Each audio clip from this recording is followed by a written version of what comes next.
kining pagtudlo ni Jesus dito sa bungtod, Sermon at the Mount, mao ni siya ang usa sa mga sentro kaayo sa iyang pag-andam sa pagtukod og simbahan nga maoy mahimong agianan sa kaluwasan. Kini manggong bungtod simbolo ni siya sa perfection. Bang mura kag musaka ba? Mao sa to ang iyasang transfiguration dito sa niya gihimo sa bungtod, unya ang kanisang pagsulbad sa katungwa nay uwan ang Israel, ang lugar sa Israel, si Elias misaka po sa bungtod sa Carmel or Carmel.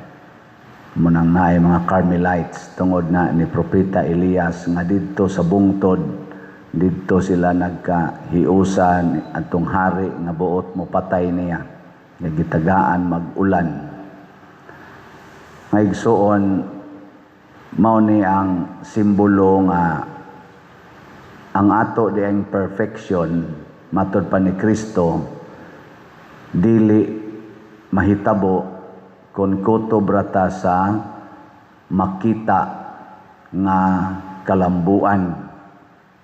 Kanabang kutobrata sa makita ba? Pariha sa mga magtutudlo sa balaod o sa mga parisiyo.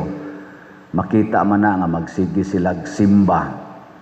Makita nga magsigi silag ampo. Makita nga magsigi silag puasa. Makita nga magsigi silag hatag og tithing or 10% nga aning gasa halad sa simbahan, 10% sa ilang income. Makita man na, mayo man na siya, dili man na siyang ngilad. Pero matud pa ni Jesus, kung kutobra diha ang atong kaning gitawag na itong pagka-Diyos-non, dili ta makasulod sa gingharias langit. Lingay mong tupad ing na sige kag hatag og 10%. 10%? Nga galisod magani sa 5%. Oh. Di ba? Mao na nga pasubrahan. Mao to katong biyuda, dili 10% iyang gihatag. 100%. Lipay kayo ang Ginoo. Pasubrahan ba? Unya, dili lang ta magbinuotan sa makita. Kung dili, apil na ang dili makita. The intention, the desires in our hearts and in our minds. Di man na makita. Kamuron, nanimba mo diha. O may siguro ang uban ninyo, gasigig saway nako. Oh, hindi mo na nasa niron, color buhok na sa niron, kuan na sa niron, kanang kilay na sa niron, murag inana ba? Imbis nga abli ka nga tudluan, nga andam ka nga tudluan, mituo ka nga ang giwalis pare, labi na ni Father Siano, gitudlo ni Ginoo, gasigi na kag ingon, ato na, kaniron, ticket na sa niron. Kani politika na sa niron, Duterte na sa niron, Marcos na sa niron. Ano ba? Imbis nga open ka, mo na ang mga Parisiyo, inigkakita nila ni Jesus, sirado na ang ilang hunahuna. Di na sila matudluan ni Jesus. Ang ilan na lang, mangita silang paagi, unsao nila pag-atake si Jesus. Ako, believe ko sa recent interview or ambush interview mating ito ni BP Sara, unsay imong ika-advise sa mga senador karon? Yan ingon si BP Sara, wala ko'y mensahe para sa usag-usa nila. Ako lang itingob og mensahe nga mahinomdom unta ang mga senador nga 24 sila kabuok. Unya, ang ilang institusyon, kinahanglan ilang himuon nga epektibo nga makatuman sa ilang buluhaton nga gisugo sa konstitusyon, isip usa ka institusyon.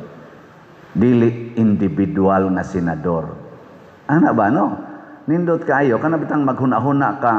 Yes, lain-lain mangitag hunahuna, na ay hunahuna nga antay, na say pro, na ay pro Cayetano, na say anti Cayetano, na say pro Gatchalian, nya anti Gatchalian, pro Soto, anti Soto, pero di unta malimot nga usa sila ka institusyon nga gitawag og independent department sa atong gobyerno nga gitahasan nga mahimong check and balance department sa operasyon sa gobyerno. Kay tulo man na sila ka kanay ganing tawag ko na tog departamento matingali na sana executive department, the legislative department na ay lower house, upper house, ang senate, nya dayon ang judiciary department, ang mga korte nato.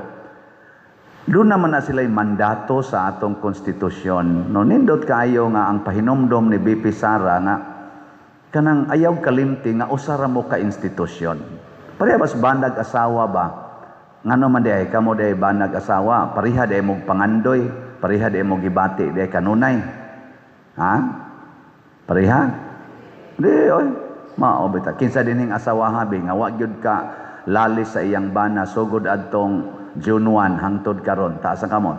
Kanang wa gyud makalalis ba? Wa ka singhag-singhag or kusmod-kusmod. Oh, natanawa di ba way ni isa? Ngano man naagid na oy. Pero nganong na may mag-celebrate og 50 years, na may mag-celebrate 25 years, 40 years tungod kay kamao na silang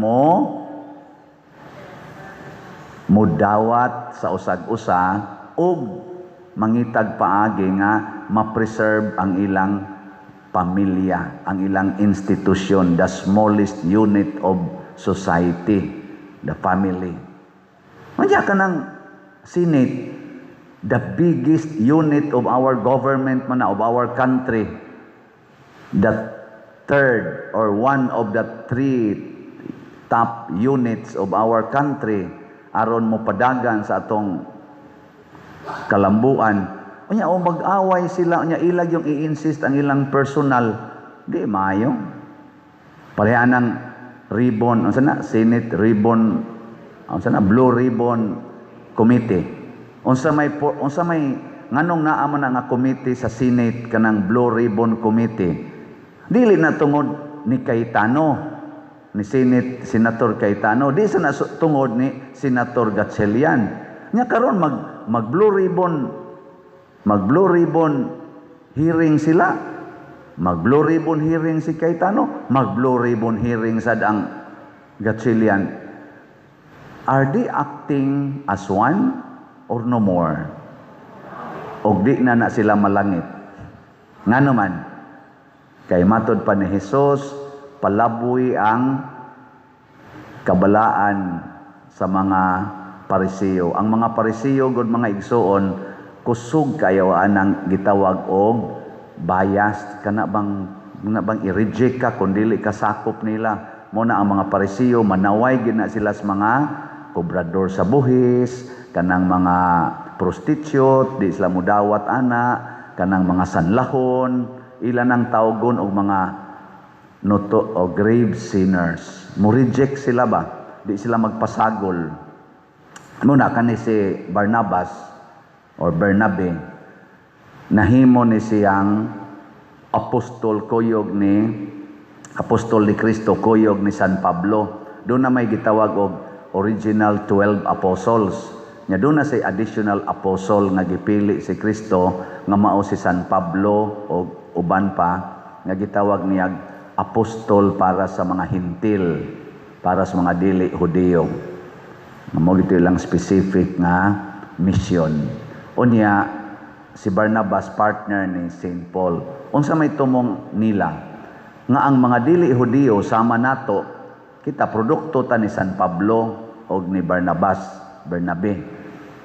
Produkto ta sa ilang paningkamot nga maapil ta sa gitawag og mga followers ni Kristo. disipulo ni Kristo. Pero kung ang mga Pariseo lang mo'y saligan, dili tama apil. Ngano man, sila ragyod. Sila ragyod ang maapil. Karon, lingay mong tupad. Ing na iapil nimo ang kanhi kabit sa imong bana o sa imong asawa. Gusto mo og naikabit imong asawa or imong bana, maapil nimo didto sa langit? Sugot mo dili. Kusga. Na hinaya tulo man kabuok. Musugot mo nga kanang gasigig libak nimo karon, maapil na nimo didto sa langit? Makuyog na nimo kanang gasigig daot nimo karon? Musugot kaha ang mga Marcos nga makuyog nila ang mga Duterte dito sa langit? Musugot kaha ang mga Gatchalian o ang mga Cayetanos group nga magkuyog sila pag-hearing sa Blue Ribbon Committee? Ha? Kanindot unta? No?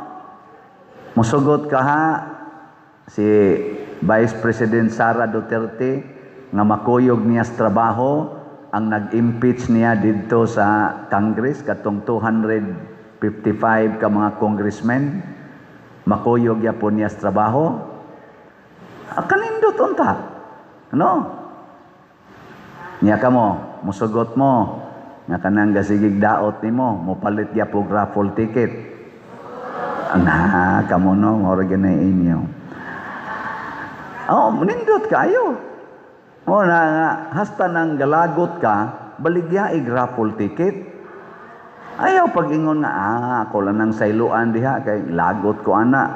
Ayaw, baligya raffle ticket. Way siguro, mo palit na. Mas dako pa nagpaliton. Kay naminaw, masa na siyang padersyano god. Tuod kag ikaw ra day naminaw. Ana, nabita to'y asawa, nga naingon siya nga, pila na to katuig, wa na gid siya mutagad siyang bana, kay dito na lagi nagpuyo sa kabit. Nya sila kay magsige magtan-aw sa akong misa ko no, anas TV. Nya silingan raman sa niya ang gipuy-an siyang bana, diha raman sa silingan gapuyo sa kabit.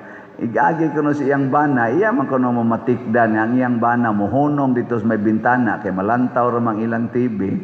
Adto man kuno mag-standby, maminaw sad ba? Ana, samtang sila naa sa sulod, ngayang ba na to gawas.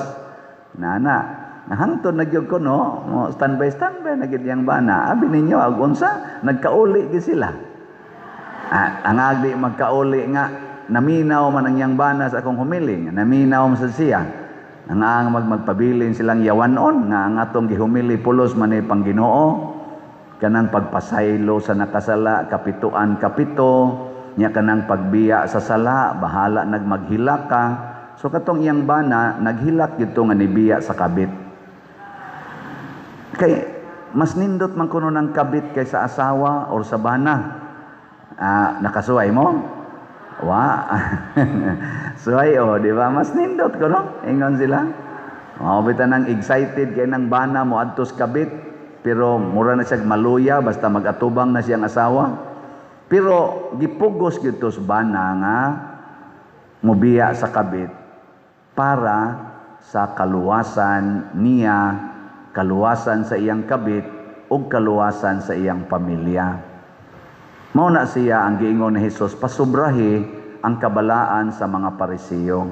Nganuman kinahanglan ta nga muantos aron magkahiusa ta. Kanindot unta muantos ang mga grupo sa mga senador nga nahibaw gid sila nga illegal ang ilang desisyon.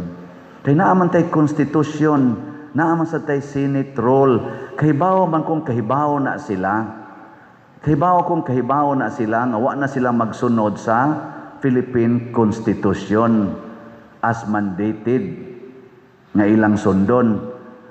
Kaso lang ang ilalang yung mga pangandoy para lang sa ilang kaugalingon mo nang nagkagubot sila. Kinsa Manila ang nagsunod gyud sa Philippine Constitution, kanang gasigig gamit sa konstitusyon, kanang kada sultig gasigig ingon nga base sa konstitusyon, kana mo'y atong sundon. Pero dili gani ka makagamit ana dili ka makahisgot ana, dili sad ka strongly makagamit sa provision, sa to pa, something wrong in you. Ug mauna-on tay i-realize sa ato mga senador, wa na gani ka magsunod sa tinuod nga balaod. Nya klaro na sa imong kasing-kasing, matud pa ni Kristo, pakig-uli na.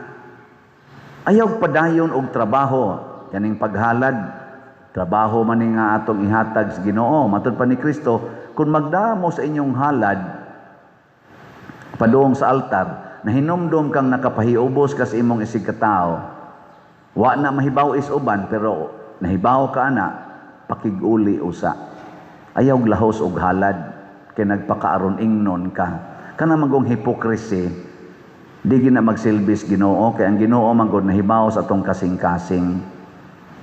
Muna iyampo nato ang ato mga senador, kanang naa sa atong gobyerno, kana President Marcos pananglitan, kanang iya kung usisahon iyang kaugalingon, ngano man nga siya'y presidente ros Pilipinas, mulima na katuig ang milabay gikan sa iyang paglingkod, nganong nahugno man ang ekonomiya sa Pilipinas, nganong dako man kayo ang kwartang nawa sa Pilipinas, nganong daghan naman sa kayrong drugas nga nibaha sa Pilipinas, nganong wa na may mga investors ang Pilipinas, wa pag yung mga klarong infrastructures ang Pilipinas. Dili siya magsigig pasangil ngadto kinsa lay pasangilan niya, kasagaran ra bang pasangilan mga Duterte side. Mutan-aw pud siya sa iyang side, ang iyang mga palibot, iyang igagaw, Martin Romualdez, ana uban pa diha niya mga cabinet members. Iya sang tan-awon. Mag-inangkunay ta sa atong mga sayop, mag-inangkunay ta sa atong mga kakuwangan para sa atong nasod, atong hinumduman nga usara ta ka nasod. Mo bitaw kitang simbahang Katoliko, usarata. Lingay mong tupad. Ing napilay kuwang ni moron para sa atong project. Ang kuwang ba? Ang ato rabang project. Kaning ni ang atong Bell Tower. Dako pa kay nagkuwang. Atong Bell Tower. Sige pa na rog trabaho. Bayad sa tana. Ang atong Adoration Chapel. Kinahanglanon kay na nato. Kana, dako-dako pa sa nagkuwang. Nya labaw na gid ang atong CR nga bag-o, ninduton ra ba na nato kay para komportable kita diha, kay comfort room guna. Nya kana pa dihang atubangan, ninduton sa na nato ang buta pumero, dili na hazard, mahimo na dihang murag attraction o source of blessings. Kay butangan na nato mga ribulto diha sa mga santos, 12 ka apostoles plus pagyod tingali ibutang nato diha si San Pablo. Kay siya masay usas mga ligon nga mga apostol. Kung sa may gusto nyo, ibutang pa nato dias Judas. Judas Iscariote. Nya ang simbol ni Judas na ipisi nga gihigot pa doon. Ayaw lang tingali yan. Kaya basig daghan niya nung musunod. Judas Iscariote, tabangi ko. Sus, igabot sa unahan, magbitay pisi dito. Di lang tingali. Si Matias lang tingali itong ibutang diha. Matias. Mo to ni Puli ni Judas, si Matias. Ingon ana ba? Nya dako pa sa nagkuwang, labaw sa tanan kaning ato mga bangko, dako pa kay nigkuwang. So daghan patarog kakuwangan. Din alam ta magpasangin lanay nga, tungod ni kuan, tungod ni kuan. Karon trabaho dayon ta. Kapoy kay magsigig pasangin lanay na human na lang upat ka tuig sa atong administrasyon nga bag-o. Why nahimo nga murag nindot ba sa atong paminaw? Kani ra yung impeachment, kana ra yung flood control, kana mga kawat sa mga kwartas PhilHealth nga way sulbad-sulbad, mga edukasyon, daghang trillions, mga utang nga ni-increase, maura na itong nakita karon. Ato na kang ibalik, unsay kakuwangan na to na remaining 2 years sa atong presidente, sa iyang administrasyon. Nindot nga, ato na lang tingalin ng itingob nga maghiusa ta isip mga Pilipinos kay niya pay gubat, niya pay linog, niya paroy bagyong umaabot, daghan. Maghiusa ta. Dili ta magsigig iyahay. Mga senador, paghiusa na mo, maluoy mo sa mga Pilipinos, dagko kay mo mga sweldo, amo ng buhis. Kwarta na sa mga kabus nga mga Pilipinos. Unya inyo lang iaway-away diha. Sige lang mo diha ginukdanay, magsalbahay ang inyong armas, magsigig lockdown sa Senado. Unsay kapuslanan ana sa atong giatubang nga krisis karon. Pasubrahi kaha ang inyong kabuutan kaysa mga taong way pagtuos Ginoo. Naot unta og mahimo na nato mokaingon kita sana all. Nya kamo sa dinhi karon. Unsaon ninyo paghimo aron mo mahuman ato mga proyekto? Palit og raffle tickets. Kana gyud number 1. Unsaon pagpalit og raffle tickets? Dinhi sa atong simbahan, pamalit mo, naasa ro'y daghan, pasalamat ko, daghan na kaing namaligya nato raffle tickets. Gabi, diha na siningon ako, Pader, tagay kong 2 ka stab, ako nang ipamaligya. Nako, ayay, og imo nang hot nako, good as sold na ha? Isa, ay, good as sold ni Pader. Pero mas grabe gitong usa nga akong gibaligyaan. Nako, sir, pilay imo. Isa, unsa man ang imong raffle tickets, Pader? Nako, para ni sa among mga projects, sir, nag-miss ako ba sa ilang kompanya. Ingon din siya, pila man imong ticket? Nako, 200 kada ticket niya. Usa ka stab, 120,000. Siya, pila man na ka stabs imong gida, Pader? Nako, 20 man ni ka stabs, sir. Isa, sige, ako na lang na. Nako, sir, 20 ka stabs, sir. Ako yung iko, ay, lagi ni, amin na. O para babayran, bayran ba? May tag nakadungog to ron. Ana ba? Kana mga inaanaw, hibaw ko nga na, kompanya ko to, di na siya daghang empleyado. Siguro, yatong hangyoon, sige, pamalit kotob sa maka human. Kay ang 20 ka stabs, 100, di pilam na, 2,000. Basig na to si empleyado nga mga 5,000. Di, makapalit. Di, kayo. So, kamo mga kompanya, di, tagiyag mga kompanya, pamaligyain ang inyong mga empleyado, panguha mo direct ticket sa atong kani-ganing kuan haron sad mo malangit. Sige lang mo tigom kwarta nya. Baligya islag ticket og dili sad sila kapalit, paliti og tag sa ka ticket ang kada empleyado nimo. Nya ibonus na pastilag mabunutan ilangan nya mo makadaog sa 500,000 or mabunutan makadaog og 100,000 sa atong second prize, 5 gud na kabuok. No? 100,000 or bisan na lag ang 8 kabuok 50,000 mabunutan ang usa nimo ka empleyado. Di, luwas ang iyang para tuition siyang anak. Ano ba? Ora na ibuhaton untas mga kompanya nga mga Diyos nun. Minaw ba ka sila? Nana. Unya, ikaduha, pwede sad sa atong, unsaon pagpalit pagyod sa atong mga bank accounts, pwede niyo ipanghatag bank accounts, GCash accounts nato, available pa kaayo o kwarta padala.